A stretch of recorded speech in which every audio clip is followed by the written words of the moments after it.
Hi, folks. Steve Urban here, founder and CEO at recruiting firm Riderflex.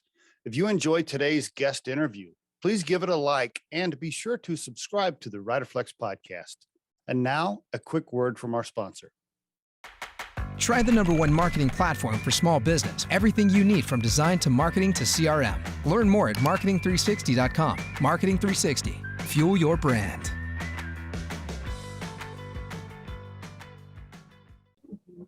Shae, how's it going? Where are you where are you at? Are you in Washington? I'm in Washington State, where it's beautiful and sunny and warm.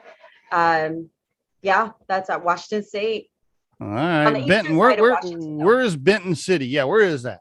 Yeah, it's the eastern side of Washington. It's about a 3-hour drive east of Seattle. Beautiful drive where you're going through the Cascade Mountains and Cle Elum and Ellensburg and Yakima, and then you'll find your way to the Tri-Cities area. It's a beautiful, 3 rivers here, lots of sunshine, cool. Beautiful area of the state. All right. It's not the rainy. So this is not the rainy, like rains all the time, 9 months a year, Washington thing. A lot of folks think that when you think Washington State, you do think of like Western Washington. I think we are called the Evergreen State, but that is just for like one side of the state. I'm on more of desert-like. And so it's very different from the beautiful greenery that you see in Seattle. Okay. So where'd you grow up? Give us the family story there. Mom, dad, siblings, childhood. Give us some stuff. Yeah, I'm a Southern Belle. I grew up in South Carolina, in a very rural part of South Carolina. Actually, a lot of towns in South Carolina are pretty small. Okay. So there are 4 of us. I'm the oldest, and I grew up running outside barefoot, playing outside. Of course, when I was growing up, there wasn't all the amazing electronic devices that there are now. In fact, when I was growing up, like Nintendo, the first Nintendo came out, which was a huge, huge thing. And so that was kind of my first exposure to, I guess, like video gaming. But yeah, a lot of playing outside in the country. What town? What was the town? The area where you grew up there? You said a small town. What was it? Yeah, so it was Marion, South Carolina. So very small, town where we had one high school and. Oh yeah, how many kids in your graduating class? Yeah, just over 200. Okay, all right, very good. So oldest of 4, you said? Yeah. Brothers, sisters, mix. What was it? Yeah, so mix. Yeah. Okay. And parents, what'd your mom and dad do? You know what? My dad was in manufacturing and my mom was stay-at-home mom. So we always had like really nice home cooked meals and all the things that happen in the house, like the laundry being done and house being clean. That's what my mom did. So she was a full-time, stay-at-home mom that was an amazing Southern cook. So you can imagine an amazing childhood of playing outside all day and then always having something yummy to eat. Oh, that's wonderful. So your dad was nobody in the family was an entrepreneur there, and the reason I'm asking what your folks did is because a lot of times the entrepreneurial bug comes from something in there, Yeah, the interesting thing is that when I grew up, we had, members of our family that did various things. Like my uncle was a mechanic, and there was a cousin who had fresh fruit and drove it around in his truck to sell. And so, there were folks in the family that did things like that. But growing up, we didn't know the word entrepreneur. Right. And so although, you think about it, like those folks, they were entrepreneurs. They, ran a business and they sourced products and, sold directly to the consumer and, managed all their finances. And so we just didn't know, growing up, I didn't know the word entrepreneur. Right. Yep. Same for me. I don't even remember when I first heard that word. Matter of fact, now that I'm thinking about it, I grew up in Oklahoma and I don't even remember when I even heard that word. I think I was out of college, maybe. Okay. So were you a good kid? Were you a bad kid? Were you somewhere in the middle, wild? Were you reading Bible verses every day? What kind of kid were you? What kind of kid were you? I actually really was a very, very good kid. I actually wish I were more of a rebel. I never broke any rules. I was very humble. As I think back, I'm just like, I wish I would have, I was back home at prom ended at midnight. I had to be home at like 10. And so I kind of wish I were a little bit more of a rule breaker. Okay. How about college? When you went to Winthrop, did you step out a little bit? Not really. After growing up being a kid that followed the rules so much, I really just Okay. Continued to be, follow the rules and, didn't What? really do too much Okay. out of the norm. I I thought you wish were gonna I give would me. have. Okay. All If right. I knew what All I right. knew now. Well, those theater majors, they like to have fun though. I don't know. I went to college with some theater majors, and they like to party a little bit. That's why. So I thought, Sort no, of, that theater people, we wore, when I was in theater, we wore black all the time. Our performing arts school was on the opposite side of the campus. And so we okay. did have our own little world over there. We had cast parties and things like that, but, we didn't get really too crazy. Okay. All right. So were you going to be an actress? I mean, what was the plan? Give me the what Yeah. were So, you going to when I started school, I was undecided. I didn't know what I wanted to do. I kind of wanted to go and, be a chiropractor, but wasn't really sure. Where'd that come from? Chiropractor. Where'd that come You know from? what, in my small town, you kind of know the jobs that you are exposed to. And we had like, you're in small towns like that, you have like the dentist or like, the Yeah. pharmacist and, Yeah. Right. the Yeah. chiropractor. And so, when it was time to think about what I wanted to do, that was just something that that came to mind. Okay. And All I right. just didn't really have exposure to many things. And so, All right. but I wasn't feeling it. I just kind of thought Okay. it was something, but anyways, so I went in as undecided, and the advisor that I had was head of the biology department, talked me into like majoring in biology, and I had zero interest in the type of courses I was taking, and was a minor in theater, and really had fun with the theater department, learning things like lighting design and set design and all Mm-hmm. kinds of really cool Mm-hmm. stuff. So at the end of after my almost the end of my second year, I was just like, you know what, my heart's pulling me to theater. That's what I want to do. And a theater department folks welcomed me with open arms. And, that's Were just you, where I went. were your mom and dad like, Shae, what are you going to do with that degree? Shae, what was your dad like? I think What are you doing?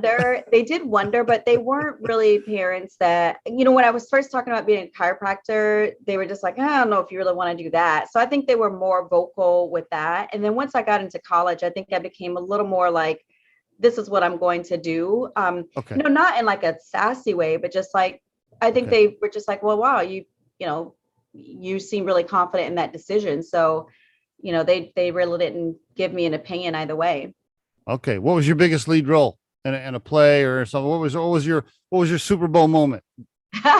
So, when I was at Winthrop, I didn't really have like a big, like a huge role in like a particular play. I did a lot Okay. of improv. And so I was a part of an improv troupe. And so if you're part of an improv troupe, every role is a star role because every role is always on. I mean, if you think Oh. about Oh. whose Okay. line is it anyway? I mean, that's Okay. what I did in an I see. improv troupe. I So I see. think I that was see. probably one of my most proudest roles that I had at Winthrop. And then when I moved to LA, I just got into what would be considered more so community theater. Some of it was paid roles. And so I really liked the smaller theater roles. I really liked feeling like I had a voice in a smaller Okay. facility where I felt like I touched everyone. So Okay. that was a lot of fun for me too. Now, did you graduated school and you're like, I'm going to Los Angeles. That's where all the actors go, man. I'm going. Pretty much. I told someone that they asked what I was doing after college, and I was like, I'm going to LA. I didn't know anybody there. And then the person I told everybody else in my theater department. I was like, oh God, I got to do this now. I mean, word's gotten around. I guess I really have to do it. So, What'd you do? so Just I you packed your stuff in a car and just went out there? exactly. No, really, I did. Yeah, I just packed up, and in 3 days found myself in LA with like $300 in my pocket to live off of. So Did you have some friends? Did you have a family? Who'd you no, live I with? didn't know anyone there. No. Wow. What was your first job? My second day, no, my third day there, I had an audition for a movie. Oh, And it was through a connection that I had made because I worked on a film when I was in college okay. called Joanna Man. So what? It was right. I was on the production side of that though. Okay. All And right. so I met a contact there. And then when I was moving out to LA, they weren't there anymore, but they said, oh, I know someone who is casting for this, this movie. And, maybe I can get you an audition. And they just called in a favor. I didn't even have a headshot, and I just showed up. Had never been on audition, didn't know the protocol. And so It was just a horrible audition. I just wasn't really, You wasn't ready. prepared. Didn't Gotcha. know my Okay. way around LA. So, Yeah. I was just a bit frazzled. But that was my first, my first audition Okay. there. And then I did like some commercials and stuff, and just really wanted to get back into theater. And so I just decided to focus on that. And I only did it for 3 years. And then I kind of, found my way out of theater because it wasn't really paying much. Right. At some point you're like, okay, I got it. I got to go get another job. Right. Yeah, exactly. All right. Do you still do any theater now? Do you still do any plays on the side or anything? Every day at work in wine is theater. Theater really is, I look at it, in all seriousness, I went into corporate training and organizational development and leadership. And I mean, when you're engaging an audience and transferring knowledge and helping people learn, it really is looking at how you can be creative, how you can get into storytelling. Those sort of skills were just crazy transferable to, what my career was and in some ways still is. Okay. So no, not on stage in that respect. Nowadays, I do a lot of public speaking engagements. I do some emceeing here and there. I was chair of the Regional Chamber of Commerce, and part of that responsibility is that we're leading our big luncheons and conferences. And so, in those ways, I still find myself on stages, but not a stage where someone else is the playwright and telling me what I need to say and do. Was a lot of your early leadership skills developed because you were the oldest kid and you were helping manage the brothers and sisters with your natural leadership? I say so, yeah. Yeah, probably so, right? Okay, yeah. So I think I saw on the website, correct me if I'm wrong, but I think your husband runs the company with you. Is that accurate?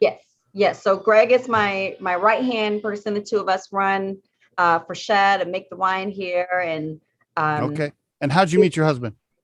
So we met in California. Actually, I've been there for maybe 3 or 4 years, and he was kind of new to the area too. And so we met there. Was he an actor? Did you see him at an audition? No, he's an IT guy. He is so far removed from acting. It's not even funny. He's not IT guy. How does an IT guy meet an actress? I don't know. How does that even happen? I mean, when you're young in LA, it's like you just, it's such a great space to meet such a diverse group of folks, because there's plenty of places to go and things to see and do. Everybody's out.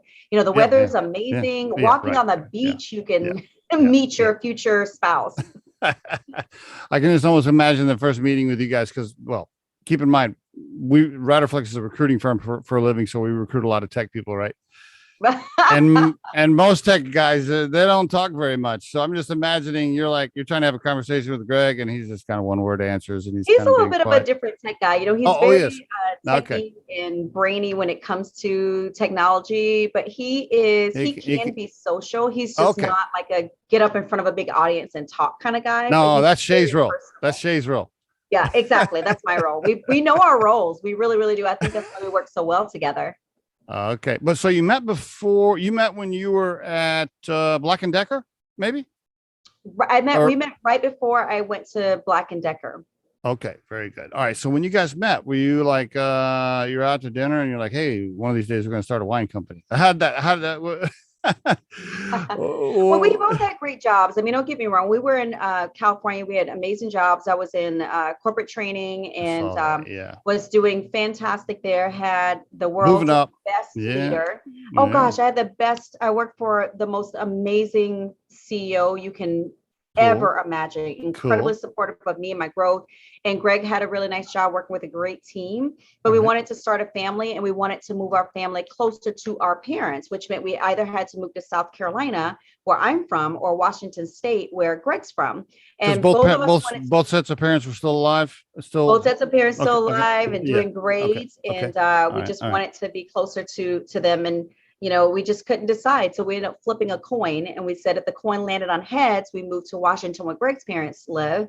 And if the coin landed on tails, we moved to South Carolina where my parents are. So that's how we determined where we would move. And then after that, we just wanted to do something that really gave us goosebumps. And we just kind of did some brainstorming to try to figure out what that would be. And we both really wanted to get back into agriculture, wanted to make something, like make a product with our hands. And we just kind of went down the road of thinking about what that could be, and landed on growing wine grapes and making wine. Now, is that a true story? The coin toss? Are you embellishing that a little bit? Is that for real? Did you No, just? not at all. I mean, It was. how else do you decide? We were at a spot where like we just couldn't. I mean, I wanted South Carolina, he wanted Washington. Neither of us were budging, and both were great places. It wasn't like, one state was better than the other, or, But one totally set of different though. But nicer. totally different though. Lots of difference. Very There's different. differences. This is different as Eastern Washington and Western Washington. Yeah. Very I mean, different states. yeah. Okay. So you did the coin flip. Were you pissed at first? Were you like, okay? No, I just didn't believe it. I was like, wow, this is, because I totally thought I was like, it's gonna land on tails. I just felt good about it. Okay. So I said we should do best out of 5 when it landed on heads. And Greg was like, no. Then I checked to see if it was a 2-headed coin, and it wasn't. So, All right. So what did you guys do? Did you both have a big savings account? You had saved up a bunch of money. You quit your job suddenly. Did you ease into it? Walk us through the transition of how you got started. And this will be a good space for aspiring entrepreneurs that have good jobs that are thinking about starting something, but they're a little nervous about it. Why don't you walk us into some of the transition? Well, when I worked in leadership development, I help with strategic planning for our organization, which means that a lot of things that you do are not just like, oh my God, I'm going to take this huge risk. Sometimes you can. So for us, that was the mindset that I went into this with is it something that we have to do right now? Is it something that we need to quit a job and go do? Is it something that we have the finances for? So we went through all of those things, and it really wasn't something that we had to do today. And so what we did is, and wine grapes, of course, you're growing them and that takes 3 years, or you're sourcing them. And even if you get the grapes right away, it takes 2 years to age the wine. Yes. So we had some time before the product was available. So we just started with using our savings to get started, doing it the way of working with a consultant winemaker, working out of his facility. So what it looks like for us is we did some research first. How do you make wine? What are the different options for owning a winery?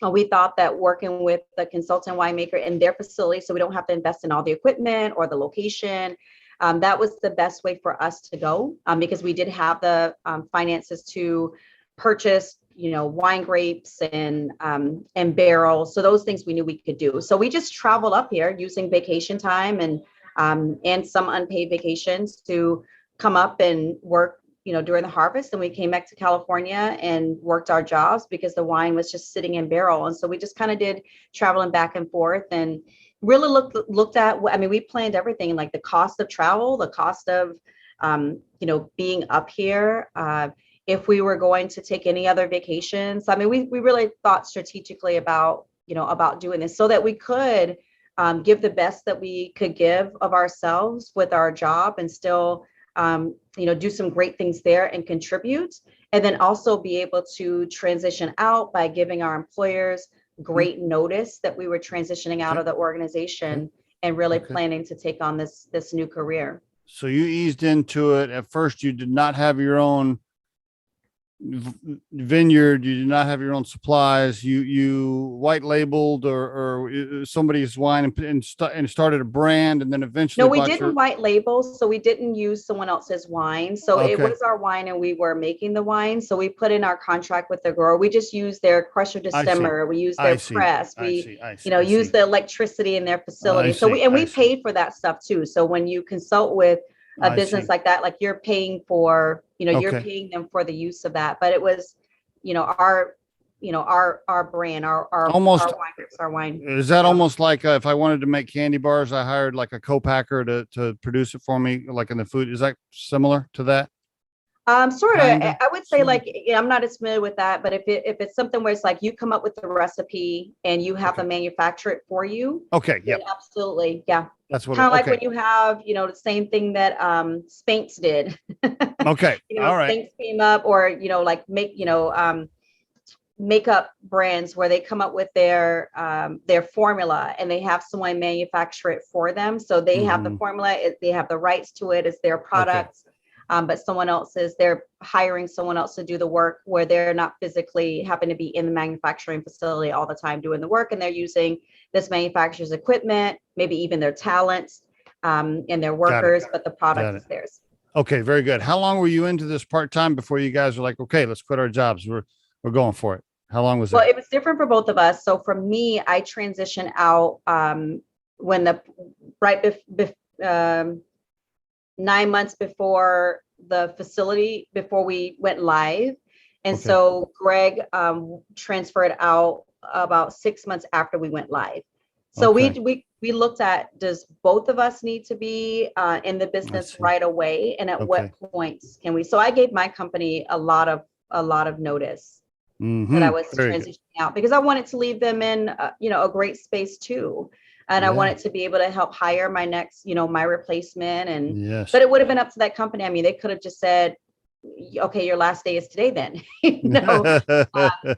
But they didn't. Okay, very good. All right, sounds like you guys are detailed planners, and this was all not a lot of winging it on your part. Very planned out. You watched your cash flow very carefully. It sounds like. Yeah. Did you have to borrow any cash and at first, and have you taken on any outside cash at this point? We didn't at first.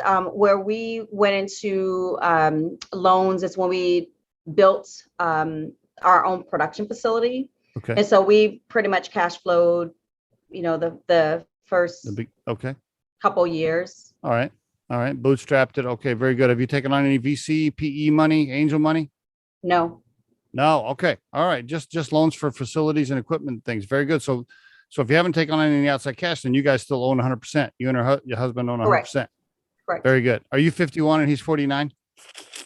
No, we're 50-50.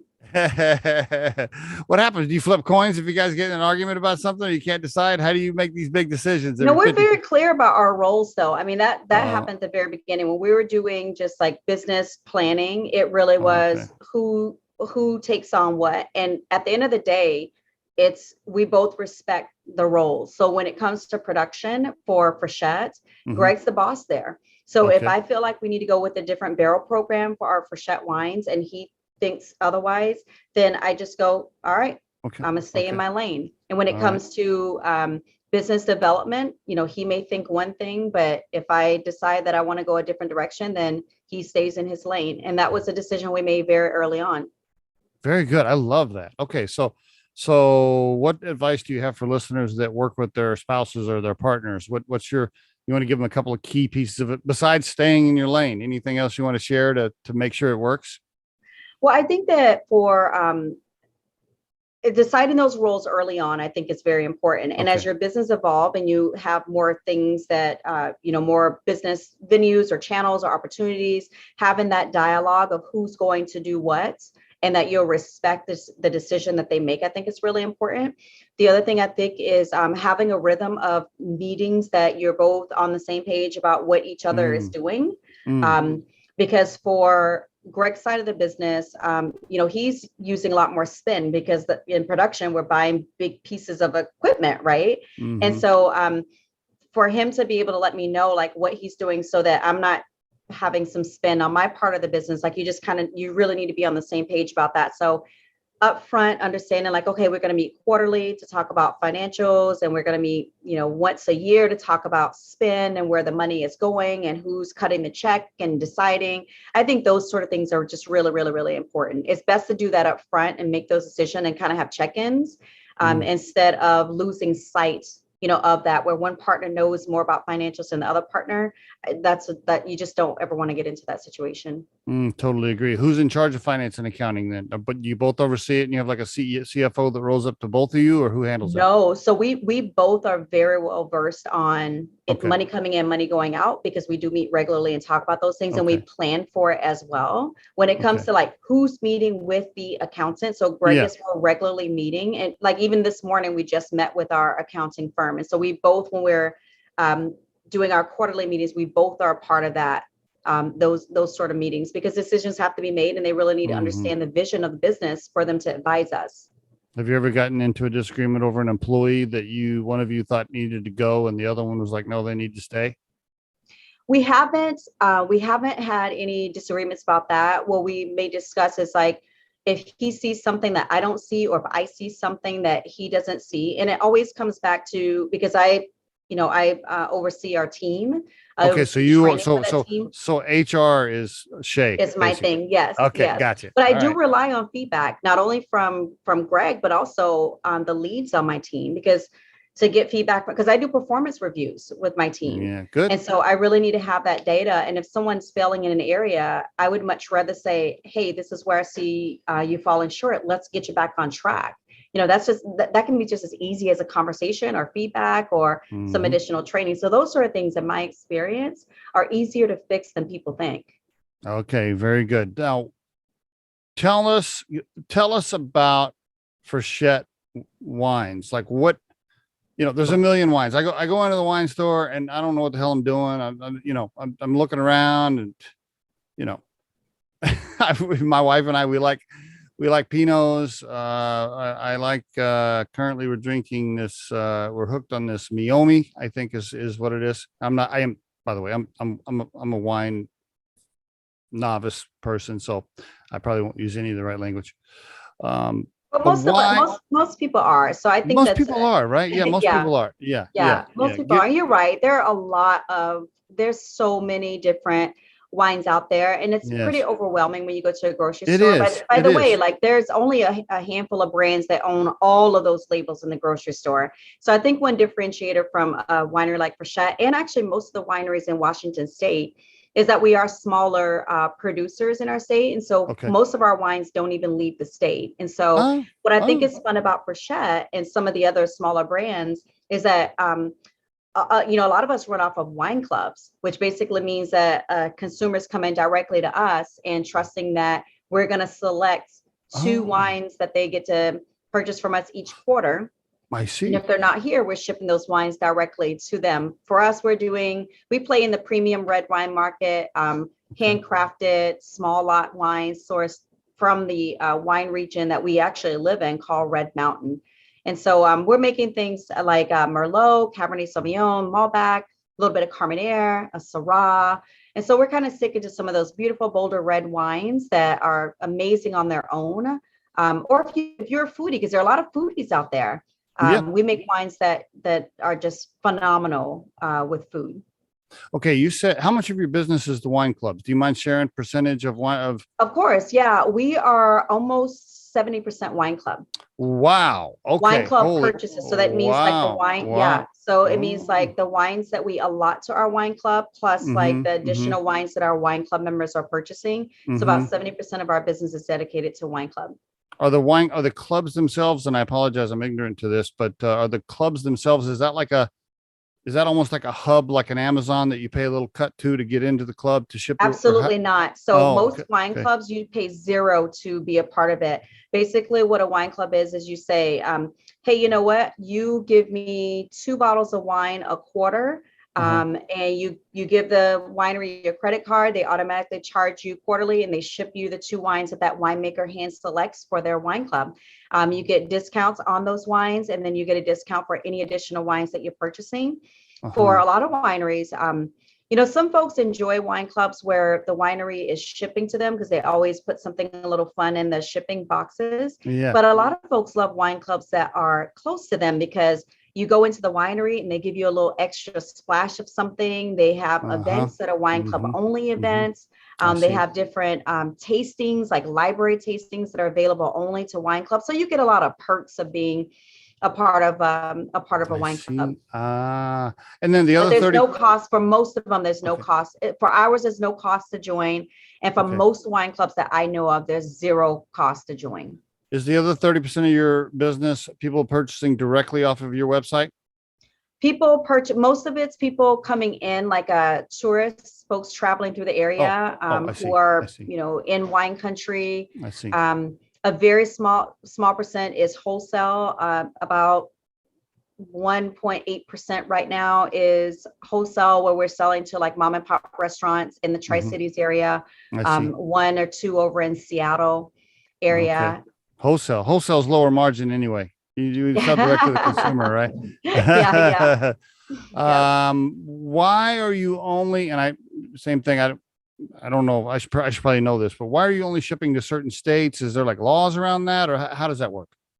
Yeah, every state has their, alcohol is so regulated. Every state makes their own laws and rules when it comes to alcohol. And Mm, so in most states, you have to pull a permit. So a winery will have to pay that state or purchase a permit or purchase rights to ship to consumers in those states. mm. And so for a winery like us, we look at states that if a state charges me $1,000 to pull a permit and I'm not even selling $1,000 of wine in Mhm. that state, and I have to report to them on a monthly or quarterly basis, it just Mm. doesn't make sense for a business like mine to do that.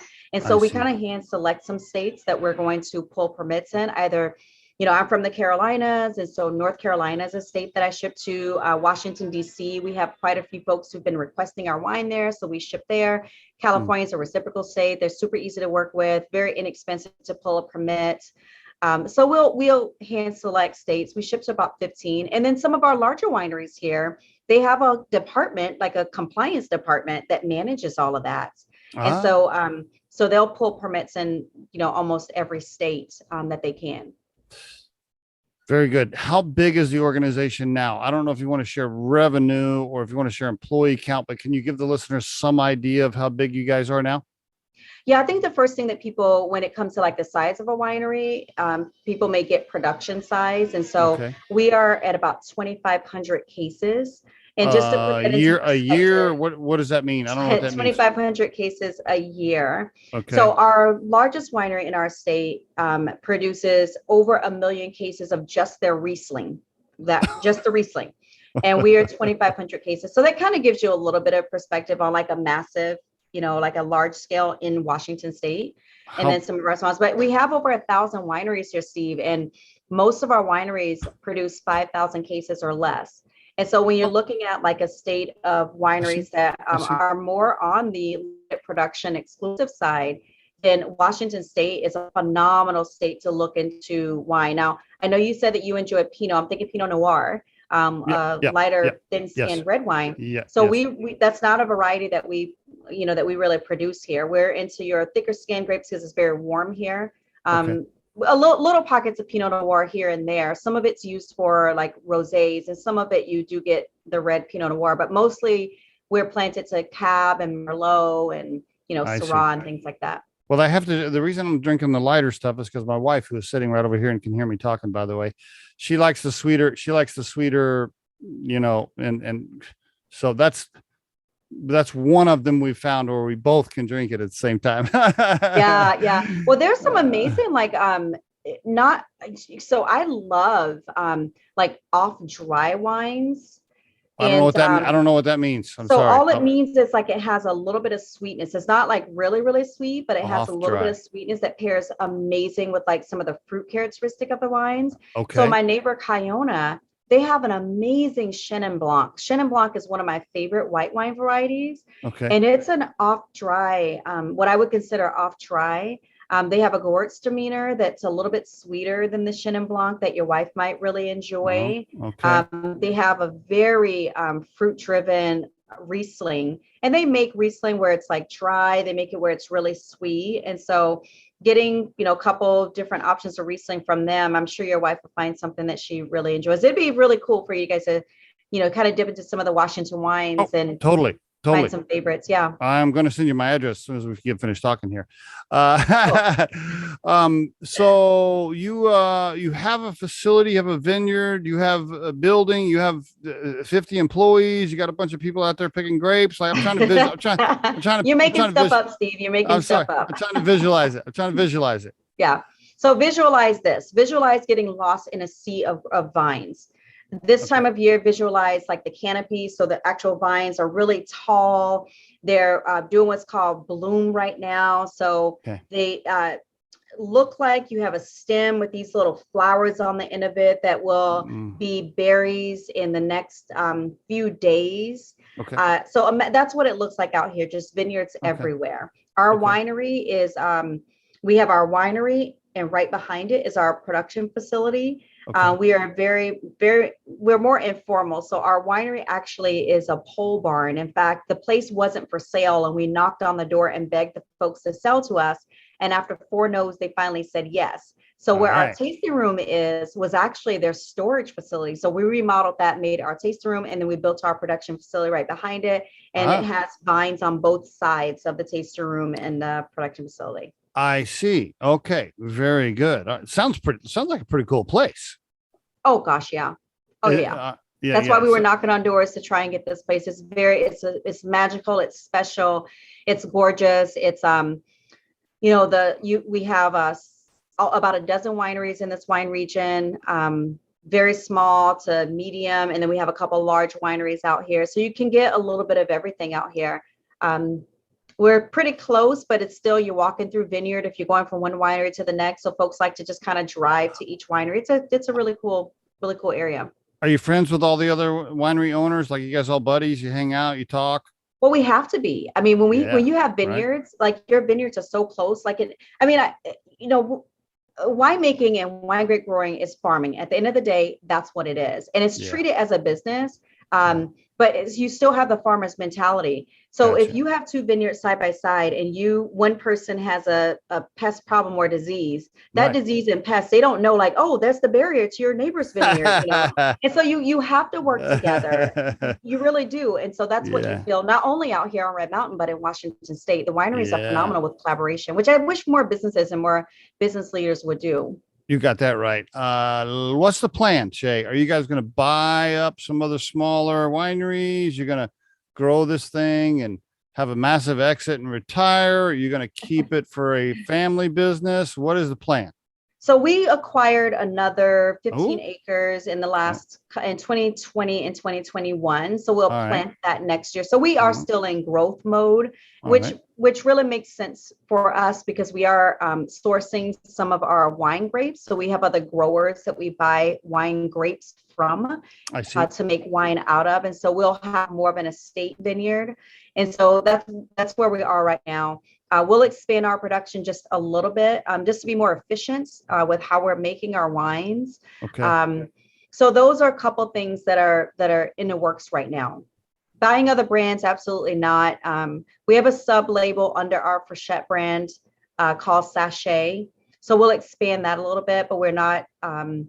It's not a part of our business plan to acquire any other labels or wineries or anything like that.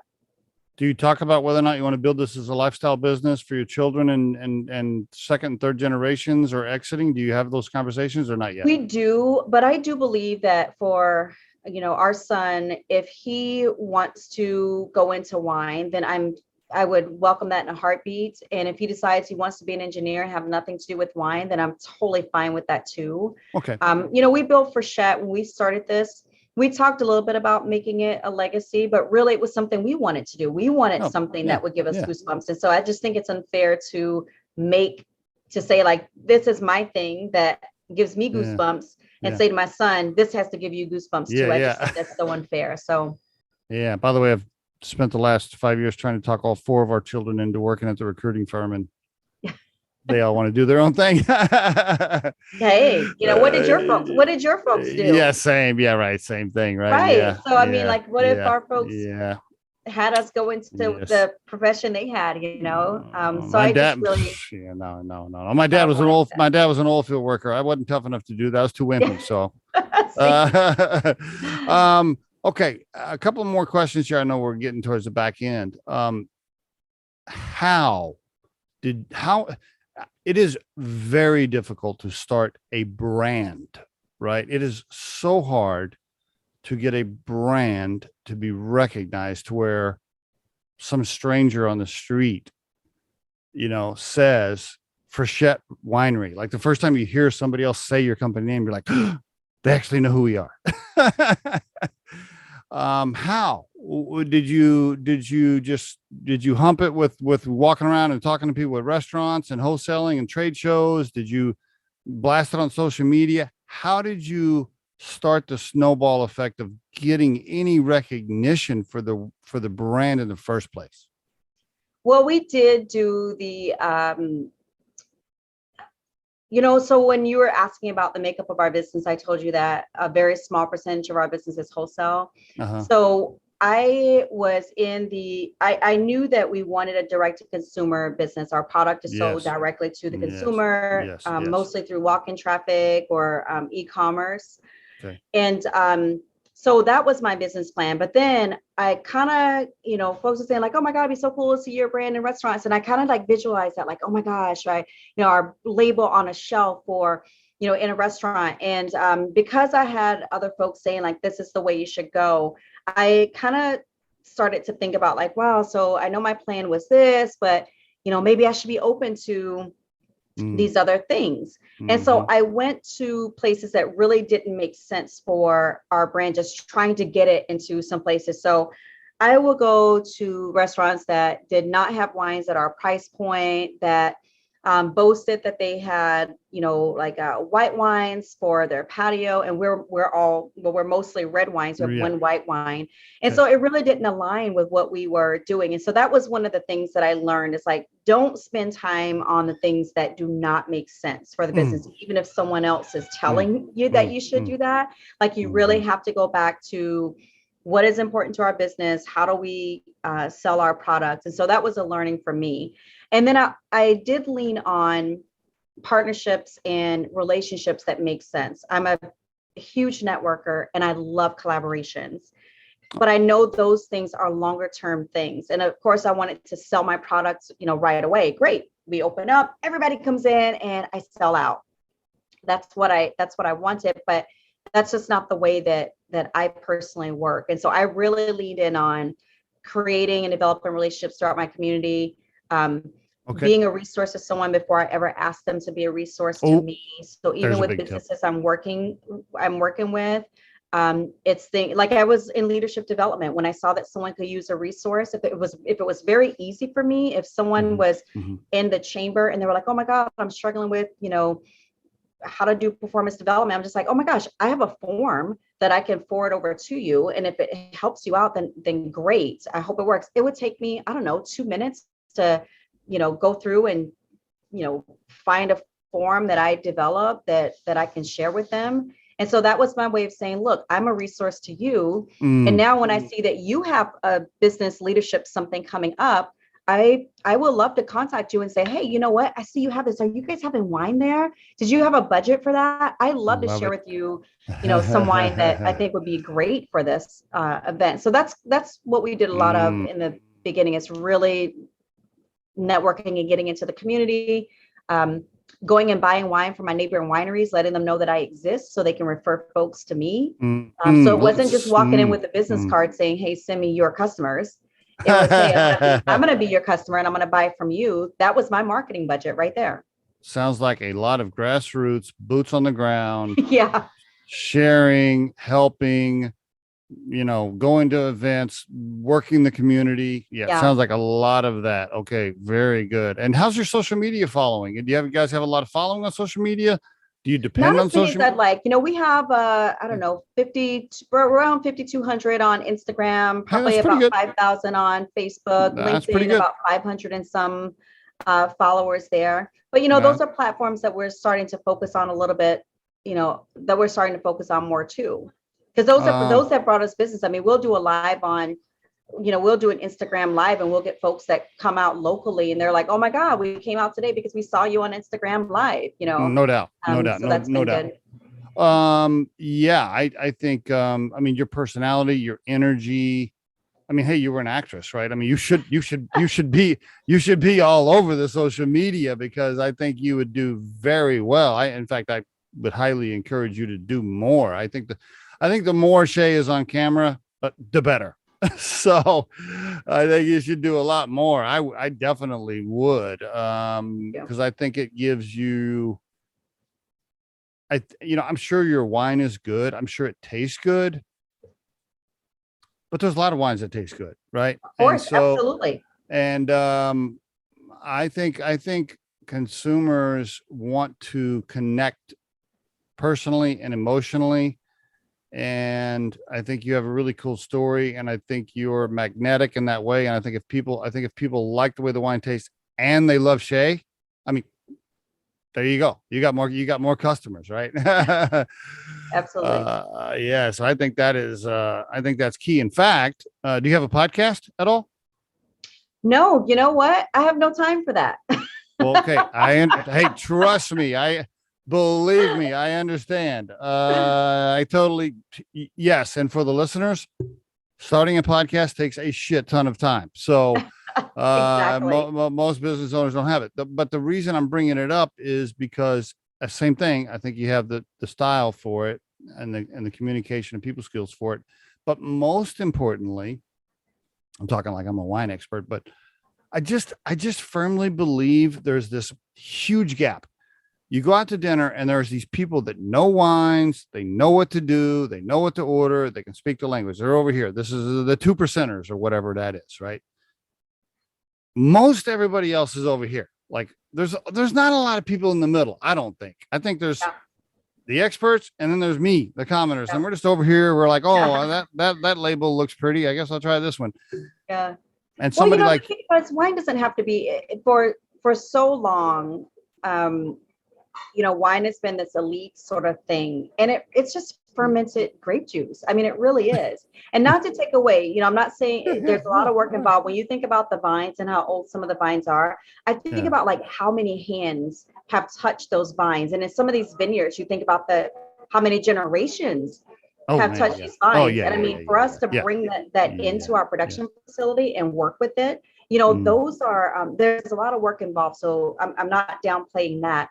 But at the end of the day, I think that sometimes, wine it seems like, oh my gosh, you have to be an expert to really get it. And we're down here. That's totally not the case. Wine can be, I bring wine out when I'm celebrating, when I'm having to reflect on something. When someone else is celebrating, I want to bring over a really cool bottle of wine. And it really, a lot of times it's about the story. When I go to a small winery, and I hear about how they've made that wine and what they put into that wine, I'm eager to share that with someone else. I'm eager to share the story. So I do think it can be intimidating, but it really doesn't have to be. I think at the end of the day, if my advice that I can give to any wine novice or someone that's really thinking about going into wine is learn how to read a wine label, like learn what the things mean on it, because then you can make a decision on if you want to purchase that wine or not. So if a wine says dry, that it means like it tastes like it has no sugar in it. If a wine is a Pinot Noir, it's a thin skinned grape, so it's going to be a little lighter. It's still going to be a beautiful flavorful wine. But if you're having a steak dinner, you want something a little heavier, then looking at wines that are a little. Will it say thin skin? Well, so Pinot, so you would just you would look at, you can. It probably wouldn't. Will it say off dry? Yes. So some wines will tell you if it's dry or off dry. In fact, flipping the bottle over to the back, I don't know how many people read the back of the label. Not many. The back of it tells you things like alcohol level. The winery will describe that wine, like what you would taste in that wine. It'll tell you, some wineries will say like, oh, this is a beautiful sweet wine, perfect with this or that.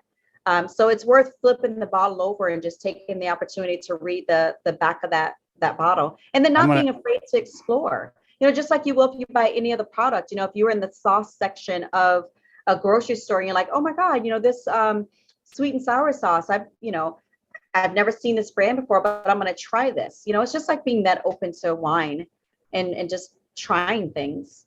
Okay. I'm going to have to get better at that. 2 last questions. I know we're almost out of time. So I like wine, but I also like bourbon. I like to have bourbon. I always thought, man, if I worked at a bourbon place, I would probably drink too much. Does that ever affected you guys? You're like, okay, we own a winery, so let's just drink wine all day.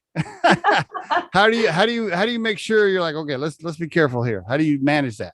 Yeah, there's a difference between like tasting wine and drinking wine. So when we're tasting through, let's say we have 50 barrels, we need to taste. 50 barrels is a lot. So we're doing a lot of like tasting and then just spitting the wine out. I see. So at the end of that, sometimes you really don't want to have a glass of wine because you've had wine on your palate, like it's so long that it's worth just hydrating and having a big glass of water. But because we do work in alcohol, we are very careful about that. We go to a lot of wine events where it's expected you have a glass of wine. And so for me, my general rule is that I usually just drink on the weekends. Usually during the week, I really don't drink wine. I'll taste the wine if I'm tasting through barrels or if I'm making tasting notes. So I'll be on the production pad tomorrow, and I'll be topping some wine. So of course I'll taste through the wine just to kind of see how it's developing in the barrel. But I'm tasting through and I'm just, checking the wine. I see. Okay, last question. If you had to define your core purpose in life, now let's set Greg and your son aside. Let's put your immediate family kind of over here. That's a special core purpose. So let's set that over aside. If you don't include them in this answer, what is Shae's core purpose in life right now, if you had to put it into a sentence? My core purpose really is to contribute to my community and inspire other humans. And I could be doing anything to do that. So I've never felt like my purpose is with a certain job.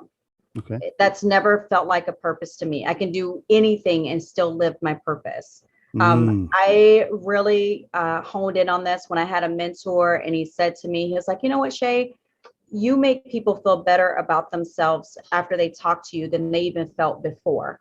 Cool. And I never thought about that before. And for someone else to say that to me, like, it really, really stuck with me. And so I've just been more deliberate about that. I wish so I think about it more and I work more towards like making more effort to do that. But then I just kind of took that on. It's like, yeah,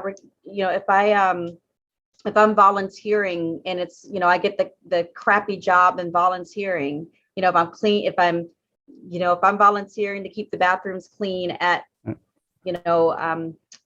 a fair or something, where people are coming in and seeing me and I'm clean. I'm like, oh, hold on, let me clean the toilet for you.